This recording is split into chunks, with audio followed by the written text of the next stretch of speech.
What's B2 Capital G here, giving you guys another quick card discussion on a nice little bit of spicy tech that I have discovered for you guys to potentially consider using in your Yu-Gi-Oh decks. This is a card that is incredibly cheap, and I think it can be very effective against a couple of the high tier meta decks. Mainly this is based on the results of YCS Milan and some of the trends that I have started to see when it comes to like competitive Yu-Gi-Oh. I feel like there's a bandwagon that's basically roaring down the street right now, and a lot of players are jumping on it, mainly because it's kind of a deck that a lot of us thought was going to be nothing more than, kind of a casual fun deck, and then that deck ends up wrecking everybody's shit, and everybody's kind of looking for answers to that deck. Let's go ahead and talk about Dimensional Barrier, and I will admit at the beginning of this video, this is a card that not only I, but a lot of people said this card's not going to be viable anymore. It doesn't cover the link mechanic. I heard people just earlier this year saying that Dimensional Barrier would never be a viable option moving forward in Yu-Gi-Oh because there was this huge gap that basically you didn't have coverage on. And if you guys remember the origins of Dimensional Barrier, this is a card that when it first came out in Invasion Vengeance, it was one of the 2 or 3 best traps in the entire game. I remember some people in the community, Yu-Gi-Tubers, saying that this card should actually be hit on the FNL list, like maybe limited or banned, because the card was really just that strong. You guys can remember back to Zodiac format when Zodiac was the best deck in the game, and Paleozoic players basically were, tailor making their decks to counter the Zodiac deck, and we saw Paleo Frogs have a lot of success. Well, Dimensional Barrier was not only one of the best traps in the entire game at that point, because it was effective against the 2 best decks in the game. If you used it against Zodiac, then obviously they weren't going to be able to exceed any of their boss monsters, and Zodiac just passing on maybe a wrap here, doing nothing else, not very impressive and not very threatening. Same thing goes with Paleozoic Frogs. You flipped over Dimensional Barrier against them, you knew that you weren't going to have to deal with Totally Awesome, and if you could get through their back row at that point, they were basically just a sitting duck. So you had Dimensional Barrier when it came out. It was good against some of the best decks in the entire game,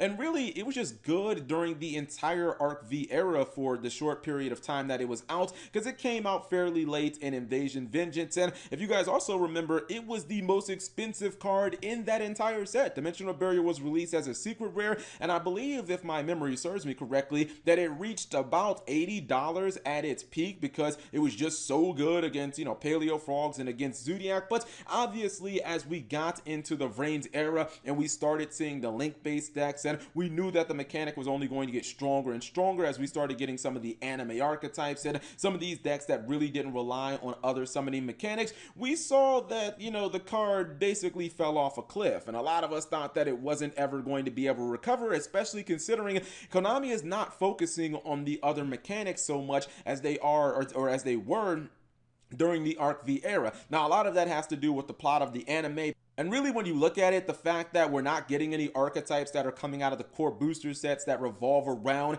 special summoning from extra mechanics, or we're not getting that many of them. Konami is giving us some archetypes that do revolve around the other mechanics, like ritual and Xyz summoning. For instance, vampires and dark saviors, or Nethys support, which was released in like hidden summoners. But those are coming out of the smaller booster sets, and those archetypes aren't very, they're not very meta relevant. So it looked like Dimensional Barrier was basically going to have to sit out this entire era, but because of some developments at the recent YCS, I kind of feel like we're moving in a direction where this card can shine. And if you guys haven't been on like Dueling Book or maybe at or YGO Pro, man, the Prank Kids players are just out in full force. There are a lot of people who are interested in playing the deck because they're like, man, Cap, if I can play, a meta deck for $100, like sign me up. There's a lot of people who are playing the deck to try to figure out the weaknesses. So I kind of feel like Prank Kids are just going to have a flurry of play probably for about the next couple of months or so until we start getting Savage Strike, etc., etc. And because of that, because we're now adding a second very powerful, and I think is going to be a very popular fusion deck added into the competitive mix, I kind of feel like we got to go back and revisit Dimensional Barrier and how strong this card can potentially be, because you have to understand that just like during the Zodiac age, at its best, this can be a card that locks your opponent out of all of their ball boss monsters for the turn, and at worst it can be a card that seriously disrupts your opponent. And even against a deck like Prank Kids, where they are still link based, they do have the ability to, I guess, maybe even make something like a totally awesome. They're not getting to their best kind of extra deck monster, which is the Prank Kids Rocket. That's the one that has the built-in Infernity Barrier, and I kind of feel like this is a card that looks really good coming out of the side deck. Now, it goes without saying that this card is obviously not just good against Prank Kids. Thunder Dragons are a deck that did extremely well at YCS Milan. Not only did they take second place, but they were in the top 4 as well. I actually feel like you can say that they did just as well as Sky Striker. They had a couple of less players in the top 32, but those players actually did get further, so you can look at it not only as a way of being able to completely stifle a Thunder Dragon player's turn, but even if you want to go on the outskirts of the competitive meta, we did see that Gem Knight FTK rear its ugly head, and this is just another way of locking that deck out as well. So let's just say that you are going against Thunder Dragons, right? You happen to go first. Keep in mind, and this is why I kind of look at Dimensional Barrier and I'm like, wow, this could be a really good card. That's a deck that plays Denko Sekka, right? So even certain things like Solemn Strike might not be very good against that deck, because if your opponent normal summons Denko Sekka,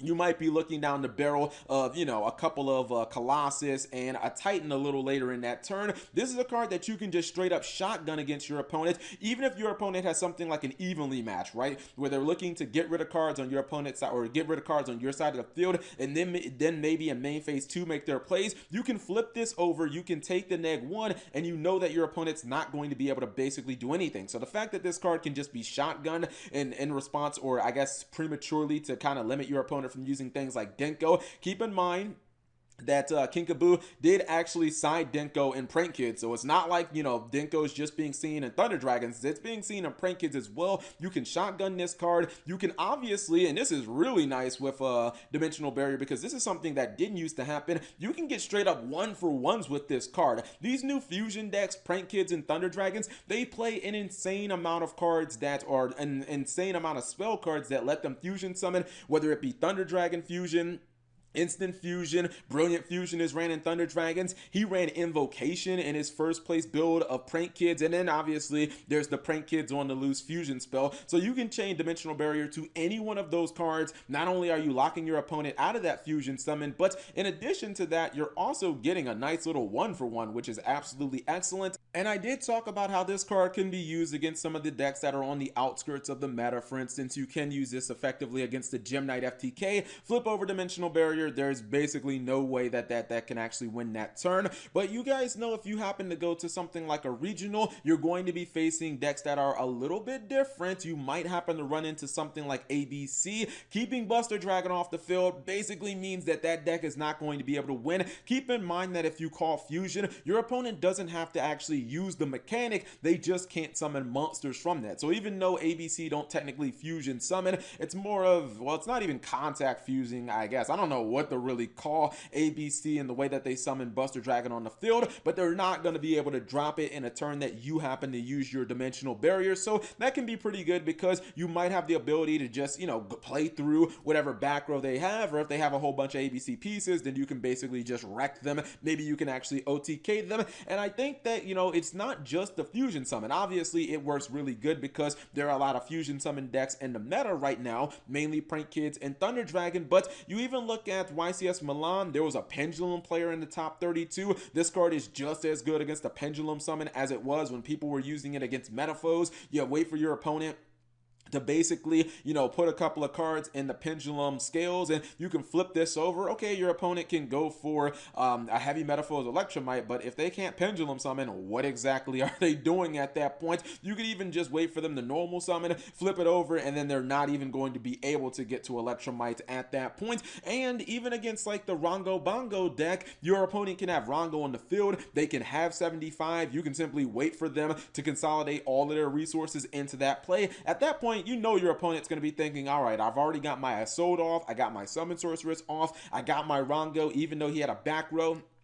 Doesn't look like the back row was a legitimate card. You wait for your opponent to activate 75, you flip over that dimensional barrier, boom, they're basically stuck with two kind of mediocre monsters at that point because Rongo is not going to get full powered, it's not going to be able to lock you out, and then you can just kill both of their monsters. Your opponent has consolidated all their resources into just Rongo and that, and you're going to be able to win fairly easily. So I look at dimensional barrier, and even though I've never looked at it as some great value card, you know, I'm not a big fan of general neg ones, but it's a card that can basically save you a whole lot of headache. I mean, seriously, would I take a neg one to keep two Colossus and a Titan off the field? Hell yeah, sign me up. And if I can get a 1-for-1 off an instant fusion or a brilliant fusion, maybe a Thunder Dragon fusion, then it's even better in that case. But what do you guys think? Do you guys think that dimensional barrier after all this time is actually a viable side deck option? Leave it in the comment section below. Thank you guys for watching. As always, subscribe if you have not already, and turn on that notification bell for daily videos.